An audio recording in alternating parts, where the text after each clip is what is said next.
Greetings, folks. It's nice to see you today. My name's Dustin Cormier, and this is How to Rock Astrology. Nice to see you. Today we're going to be talking about what it's like when your natal chart has the Sun in the sign of Taurus and Mars in the 10th sign from Taurus, which is Aquarius. So I'm going to be riffing on my own ideas of this sign combination, including my sort of interpenetrating consciousness of Western astrology and Vedic astrology. I'm a tropical Vedic astrologer, but, so I don't go back 24 degrees like the sidereal Vedic astrologers do. I use a tropical, Western measurements. I'm essentially a Western astrologer, but I borrow from the philosophy and interpretation of Vedic astrology. So I'm going to give you guys my spiel on this sign combination for Sun and Mars, and then we're going to do a little reading from Erotic Astrology by Phyllis Vega to give us a bit more of a lived, visceral expression of this sign combination. Ultimately, I would say that this is a great combination. Amongst the positions of Sun and Mars in the earth and air division of the elements, this is probably the strongest because the Sun here is right next to its exaltation point, that being Taurus, and Mars here is right next to its exaltation point, that being Aquarius. That gives both of these strength, as we're going to talk about. I like to often describe that the signs and the planets are split up into two groups: internal subjective and external objective detached reality. Now this is where I'm getting this derivation from. It's kind of a Vedic technique. Just bear with me, because what I'm going to talk about is that Aquarius is ruled by Saturn, anciently, in Vedic astrology. Even with the Western tradition, Uranus is like the secondary rulership of Aquarius, but Saturn is the primary rulership. And so Saturn is going to say a lot about how you deal with Mars in Aquarius. Where your own Saturn is going to define the channel through which Mars expresses itself when it's in Aquarius. If you want to know more about Mars and Aquarius, check out the Mars and Aquarius video at the start of this playlist. Aquarius, where Mars is ruled by Saturn. And Venus, where the Sun, Taurus, where the Sun is ruled by Venus. And Venus and Saturn get along well together. Why is that? Think about it. Taurus is an earth sign, and it's ruled by Venus. Libra is an air sign, so it's ruled by Venus. So Venus rules an earth and an air sign. Saturn rules Capricorn, which is an earth sign. Saturn also rules Aquarius, which is an air sign. Same thing with Mercury. Mercury is in this triangle too. Gemini is an air sign, and Virgo is an earth sign. So Venus, Mercury, and Saturn are all similar. They all beat to the same drum in a certain way. Now, the other signs, the fire and water signs, they are ruled by Sun, Moon, Mars, and Jupiter, which is a different division. It's more spiritual, it's more impulsive. It's less grounded in the objective, detached perspective of the mental and physical realms. They're internal. So, the Sun and Mars technically do better when they're in fire and water signs. Here, Sun and Mars are in an earth, in an air sign, but at least they're in the same division. The Sun in Taurus is ruled by earthy Venus, and Mars is ruled by earthy. Mars in Aquarius is ruled by earthy Saturn. So even though these two planets are not in signs that are their natural place that would be at their best, at least they can help each other. in their expression. They have a mutual positive expression because they're both being objective. They're pulling back the passions in order to put them in constructive places. So it's good that these two share that resonance in that way, Taurus and Aquarius. Here we have a Sun in Taurus person who is objectively, who feels in an objective way. That's Venus and that's Taurus.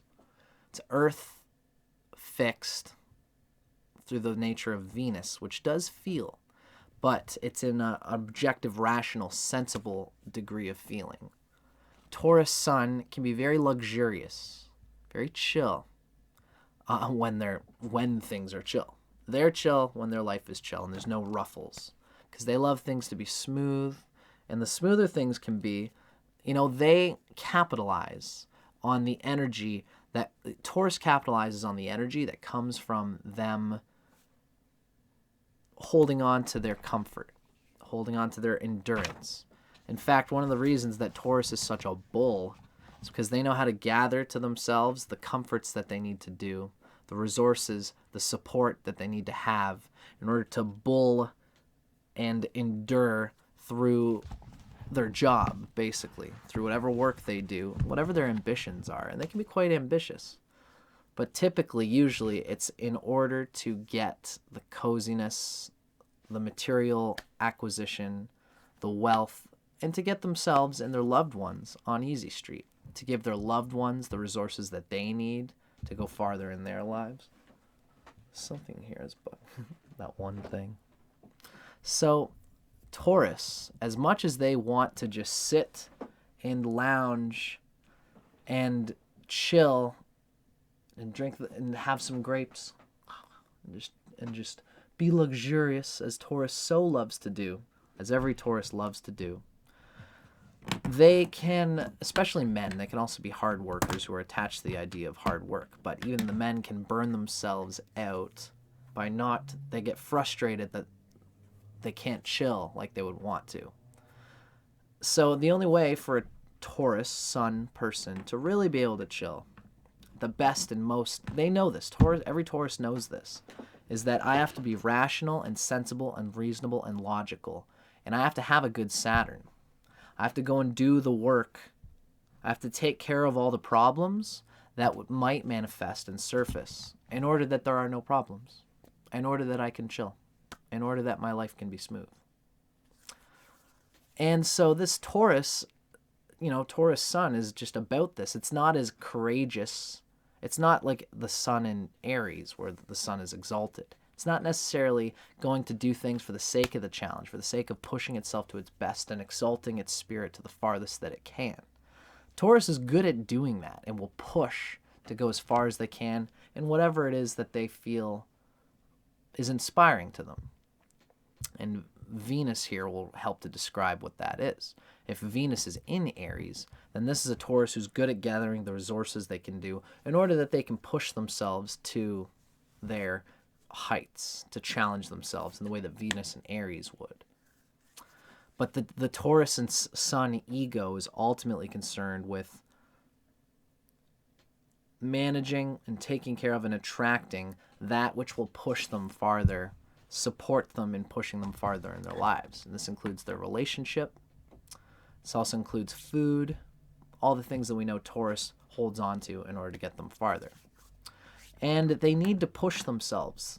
It's the bane of Taurus Sun's existence. It's the ironic fact of the Sun, a hot planet, being in the luxuriating sign of earthy Taurus, is that as much as the Sun identifies and wants to chill, they also know that they have to work. And so they're very stern. This is why they're so stern and so bullish and rigid sometimes, is because they need to make sure that they do this frustrating things that they need to do in their lives in order to finally be able to enjoy what they really enjoy doing.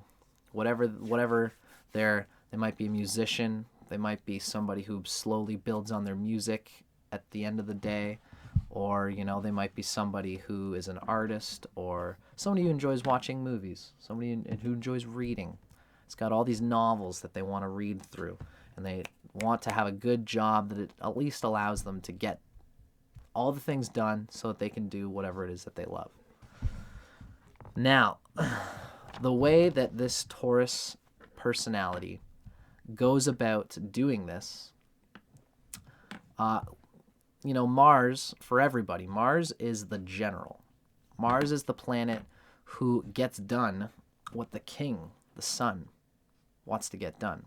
Here, the king has an idea of how it's going to gather to itself what it needs to do and get all the little problems done that it needs to do in order that it can chill, be a social party goer, enjoy the luxuriating things that Taurus enjoys doing, the recreational things. How the Taurus gets to be that place, gets to enjoy their things, so that it's actually through Mars and Aquarius here, which is quite diligent, also fixed, also rigidly moving in one direction, and has solid channels that are unique and are so, they can be very dedicated to their little pet projects. And the Taurus in them will love to do them. This is part of why having the Sun in a sign ruled by Venus, and Mars ruled in a sign ruled by Saturn, Saturn and Venus being best friends. The Venus will enjoy the recreational hobby aspect of whatever Mars is diligently holding on to, probably through some group collective effort. Mars in Aquarius knows how to push and delegate in collective group circles and projects in the community and the people around them in order to be useful to them through the Taurus Sun. The Taurus Sun might even have a lot of enjoyment and a lot of glory that comes from them sacrificing themselves with a lot of willful effort towards these little projects that they get known for. And they're very good at it. It's the Mars in Aquarius here is right next door to its exaltation point in Capricorn. So they're very objective and detached from their emotions. It's the sensual Taurus here, wanting to delve into its sensuality so deeply and so hard, it knows that it's going to be able to delve into that sensuality much deeper, much more freely, much more in its own time, if it works hard, diligently, and in a hard, pushing, get it out of the way, working hard in order that they can play hard. It's very much this Taurus. They work just as hard as they play. Now, what often has to happen here is that this is almost a person who is like hedonic in the sense that they're indulgent whether they're playing or they're working. And the Mars and Aquarius willfulness understands that mental cerebral idea of themselves, and they are on a kind of unapologetic about it. This is the type of person who could diligently work very hard at their job sometimes and tell their lover sometimes, you know, I'm not coming home until late tonight, baby, because I've got to work until 9 because the workplace needs me to be here to do this, and I don't have to, but I'm going to stay. I'm going to crush this out of the way. Then I'm going to come home. I'm going to eat. I'll have a nice dinner. We'll chill for a little bit, and then I'm going to go work early tomorrow, baby. Sometimes I got to do this. But it might very well also happen that when they get home and they say to their lover, hey, baby, if you've got the energy for it, you might come home, have dinner, have a bottle of wine, listen to a bit of music, maybe smoke a little bit of cannabis or whatever you're feeling. And eventually it gets to be 12 a.m., gets to be 1 a.m., and you're still so charged up from working at work that you almost want to work at home, and there's an activity still there. So you get home and you're hanging out with the wifey, and the two of you get into the wine, and all of a sudden you're drinking and laughing and loving and having a good time, and it ends up being 6 a.m, you two having enjoyed some bed pleasures and all the sensual delights that you deserve because you worked hard, and you stayed up till 6 a.m, just enjoying the fruits of your play, and you only get 2 hours of sleep, if that. Wake up at 8 a.m, get back to work for 9 o'clock, show up at work a zombie, but you did the work that you needed to do to save your company. Boss looks at you and says, "You did it. You did it, chief. Way to go." And you're like, "No problem." And the boss says, "I don't care that you're a zombie right now. You helped us out last night, and so you're good. So open your eyes, stay sharp, get to work." And then the Taurus goes around as a zombie all day, but you did it. You showed up to work because, you're working just as hard as you're playing. This is this hedonic bell that gets gonged. And you probably, in order to have the freedom to do that, you can probably have to be pushy with your job sometimes, pushy with your wife or your lover sometimes, pushy with your friends. In order to grip one appointment, you have to be pushy with other things and other appointments. And sometimes you have to bowl them around. Like you tell your wife that it's very important. We haven't had a good hangout session for a while.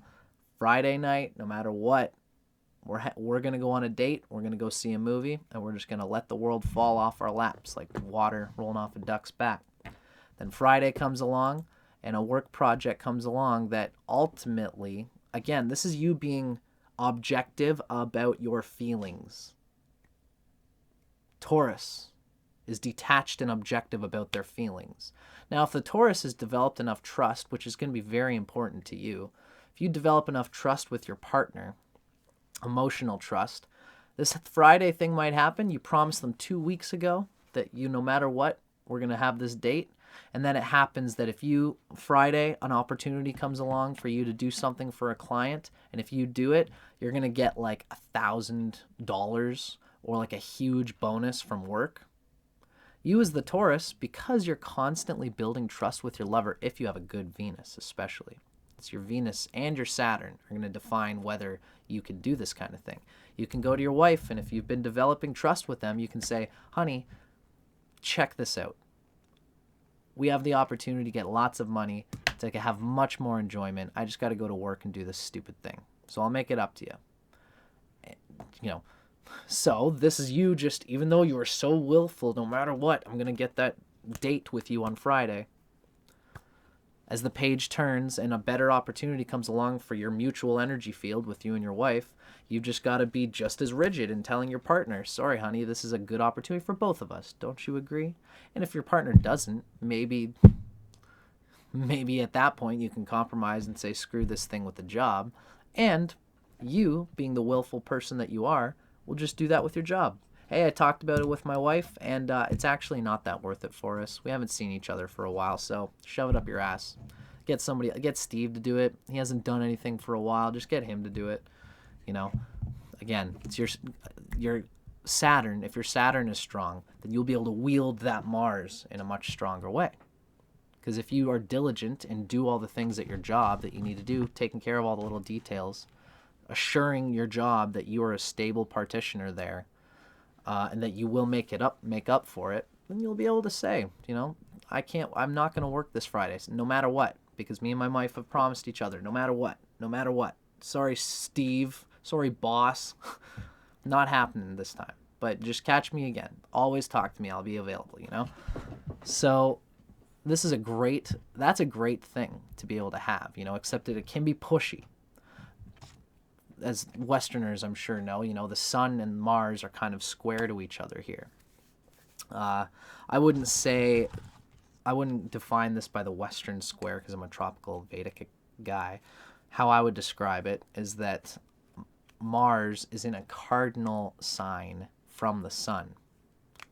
Cardinal signs and cardinal aspects always have a mutuality of activity with each other, which is the same thing as the Western square. Although the Western square always paints it as being necessarily bad.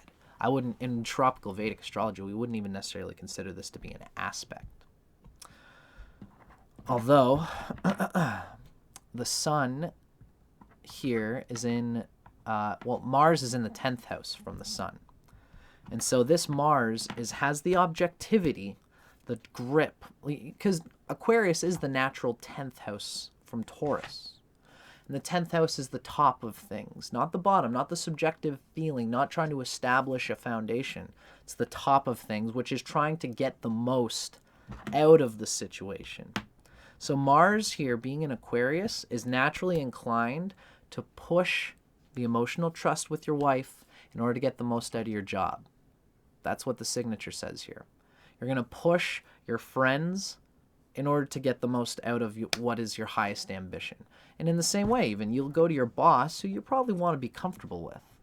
This is a Taurus who wants to be comfortable at work in everything that they do. But while you're at work, in order for you to be comfortable, you might not want to push your boss or anybody too much, because you don't want to be this perceived as this overly ambitious person, just stay in your lane. A lot of Tauruses get that kind of consciousness. But the Mars and Aquarius in you will probably attract some kind of job or some kind of boss who will appreciate the fact that you will randomly come into the job and say, hey, I can do this. I can be more ambitious. I can add to the group this way that no one else is doing. I can help with little projects, and I can build further on this ladder, because the Mars here is doing more. Okay, again, I told you that Taurus feels deeply, but they're objective about how they deal with that depth of feeling. They're detached about it. They know that they want the best feeling they can. That's why Taurus is so discerning and logical and intelligent about the kind of partner that they get. It's not about how they feel, it's about whether it works and will work down the line. This is Taurus's kind of, it doesn't matter how much I feel about someone, I will feel in love with them if I know that they'll be a good partner for me. And, Taurus can get messed up in that way because they love so deeply and they want so badly to have a partner to help them make meaningful subjectiveness in life and to support them in their ambitions. But, so Taurus is very much all about feeling, but they also want a practical lover who practically works out. And this is a Taurus who will fight, because the Mars in Aquarius is detached and objective even more. And it's in the 10th house from the Sun. So you will fight to find a partner who will get the most and the best out of your Mars energy, out of your ability to delegate and your ability to push through the tensions of your organizing things in order to get the most logical energy profit out of it, whether that means money at your job or whether that means enjoyment with your partner. It really depends on where the Venus is to show where the enlightenment or the fulfillment is really being directed. If Venus is in Pisces especially, it'll be much more about subjective fulfillment. In Aries, it'll be the same thing, but more leaning towards not love so much as one's pushing towards one's own delicious recreational ambitions, going somewhere. If Venus is in Taurus, then it's going to combine all of these together in probably quite a balanced way. If Venus is in Gemini, then it'll be all about having these resources and these things and enjoying them, enjoying using them, and even networking through them in order to connect with more people, to connect with more wealth. Venus actually does well in Gemini in general, and for this Sun and Taurus personality, it does very well. So it depends on where Venus is and whether it's got positive aspects to it, whether it's got aspects from its friend Mercury, or positive aspects from Jupiter, other benefics, if it's in the close to the fourth house cusp. All these things will define whether this Venus has the strength to use whatever it's holding, whatever it's fighting for, to hold those resources and people and to manage these things in order that they can get the most out of the subjective enjoyment. And the position of Venus will show what that inner enjoyment is aiming towards. In any case, the Mars and Aquarius in you will fight for it, and it's a very good thing for the expression of the desires that the Taurus wants to have. It's going to make sure that you are functionally, logically going to enjoy the feelings, the depth, the intimacy that Taurus is always seeking. So ultimately, I'd say this is a pretty good combination. So long, especially as, the Venus is well placed, then whatever it is that the Sun is fighting to invest itself into emotionally will be worthwhile and will actually even gain more wealth. more security.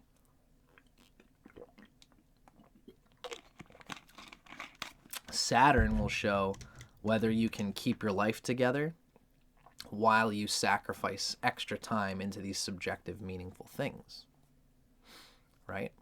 If your Saturn is trash and it's got no good aspects to it, then you might get what the Sun in Taurus is looking for, a good lover and a good partner who helps to support you and will support you through the fact that you're having a hard time actually getting the money and moving energy around at work in order to enjoy excess wealth, excess enjoyment there. You might just have a hard-lined work environment if your Saturn is crap, where you don't have the ability to hold things together, so that you can't tell your partner, hey, we haven't seen each other on a Friday night for a date for a long time, so let's do that. You won't be able to do that because you'll work late every Friday just to stay alive, etc. You know what I mean? All in all, personality-wise, this is a very juicy combination. I've just talked about my own dimension of these two signs, and we're going to start talking about less about the astrology and more about the personality and the sexuality.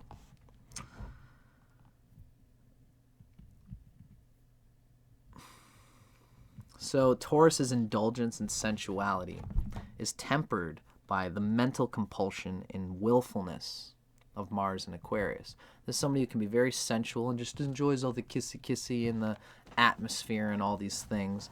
But this is also a person who can be very willful and pushy and wants to use that energy just to kind of enjoy having some crazy times and also just going out for a night on the town, probably partying and socializing and kind of using it to push the couple into other couples, to have mutual enjoyment of this couple with other people. They probably love their friends. They probably hope to build a camaraderie of friendship outside of the couple, outside of just you and your lover.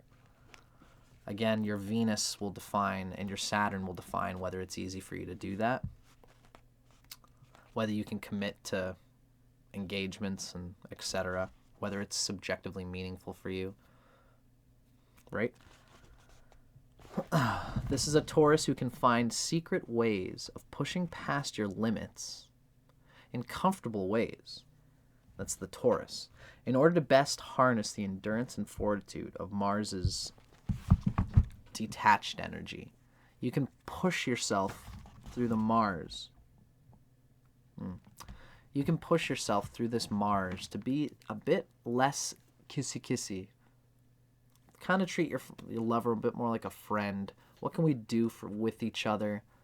You can be a little bit more detached from your emotions, from your desire to be sensual, because Aquarius is like this. Aquarius is like this big bang, intelligent, cerebral, mental energy, and can kind of like enjoy sex in a way that is like mentally pushy, can even be kinky in some certain ways. This is a type of person who can open themselves to lots of even possibly polyamorous mutual enjoyments with like other couples, swinging type of personality, if you want to be that way, because you have this detachment available to you. Although ultimately you will come to find through your detached intelligence that keeping one single romantic partner is the most functional and solid and reliable way. Building emotional trust with that one or few people, more of quality connections rather than quantity, you'll come to find that this is the case. Because you want to use your love to do other things. But the love is important to you. And within your love, you can apply excitement and like a mental excitement. You can consider your lover in some ways as one of your hobbies, which you can find expression and enjoyment through. It's not a bad thing, of course, especially if you have a good Venus and a good moon. Then your lover was conscious. You'll be empathic to how much your lover's consciousness is also enjoying this. If you don't have a good Venus and a good moon, you might not be that empathic or care deeply, really, about your partner. And so you'll just use them as an emotional something to lasso your emotional neediness to pull you forward in the direction that you want to go in your life.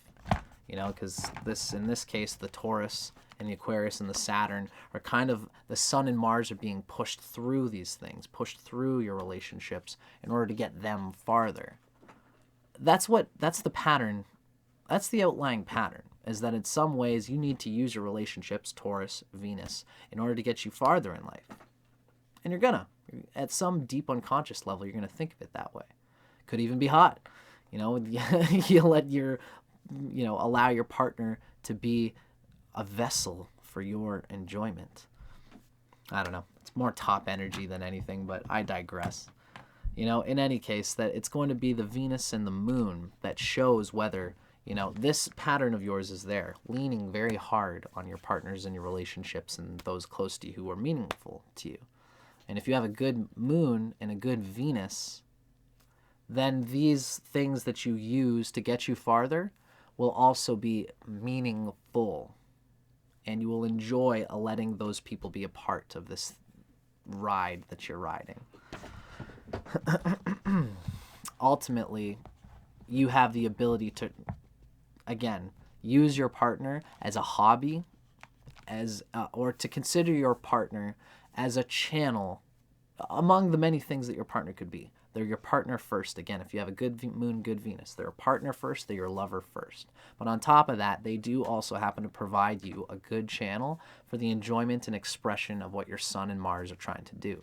In this case, Sun, enjoyment, sensuality, luxury, etc. Mars, creative capacity to push your enjoyment energy in a way that's more than just letting it come to you. You're pushing willfully through the Aquarius, pushing into some kind of enjoyment. And this might make for an artful lover, somebody who enjoys the art of making love for art's sake, who enjoys the just going about on the town and looking combustive and erotic and just enjoyable with your partner.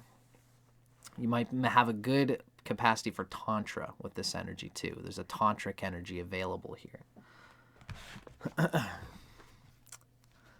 So again, that was me just sort of doing my own creative spiel on this particular combination.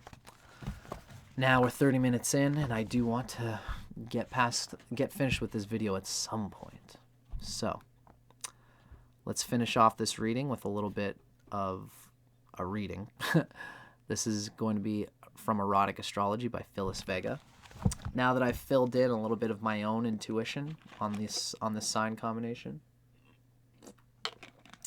let's see what information can be gleaned from this author's writing about the sexuality in particular of the Sun in Taurus and Mars in Aquarius, so we can get a little bit more of a visual of of how this personality would come out. So this is Sun in Taurus, Mars in Aquarius. Your affable, gregarious personality, the Taurus, the lover of just social chatting and things like this. Your affable, gregarious Taurus personality covers a detached, somewhat impersonal inner core that allows you to keep your cool under emotional pressure. It's especially useful for when Taurus does that earthy, chill thing. There's always a passionate person lurking within the Taurus. But Taurus is great in relationship. My girlfriend's a Taurus moon, and I know this. Taurus is great in relationship when they have to chill and lay down what they think is objectively needed in order for us to get the most out of our emotions, in order for us to be most chill. When it's time for the Taurus to say, this is what I think we need, I'll reel my emotions back and let it fly. Let it be quite precise and real. Don't hold anything back, because the Mars in Aquarius is impersonal and detached in this way. It's very useful. Although they can seem to contrast each other, right? Earthy, sensual, and innovative. You like experimenting with various positions during lovemaking. You bring the joy of discovery to everything you do. And you appreciate a bed partner who shares your uninhibited approach to sexuality. A playful lover. You find it fun to be unconventional in the bedroom. Yet, you also enjoy making love in comfortable, luxurious surroundings, in the familiar, finding a simple, singular groove that the Taurus can just hold on to and let its emotional and jing sexual energy breathe in and breathe out, come to orgiastic peaks and come out within this simple pattern. The Taurus likes that, although the Aquarius will willfully find other things around that central pattern. You make a loyal and devoted life partner once you decide to commit. But until then, you are perfectly capable of enjoying a romantic alliance free of fetters. I find it very likely, again, because of this objectivity in relationships, that you can have a deep, hard grip on this. If you're going along and you find somebody before you find your ultimate partner, which you're going to be learning about, being very discerning about over time. Again, it's the strength of your Venus and Moon and their positive placements will show whether you ultimately do find a partner that's perfect for you at an emotional level. Although you could find a partner, just some trophy wife or some sugar daddy who gives you what you need in order to get farther with your Sun and Mars, if that's what you're looking for, because you have the discernment ability to do that with no judgment. You can do that. They get off you what you need. You get off them what you need.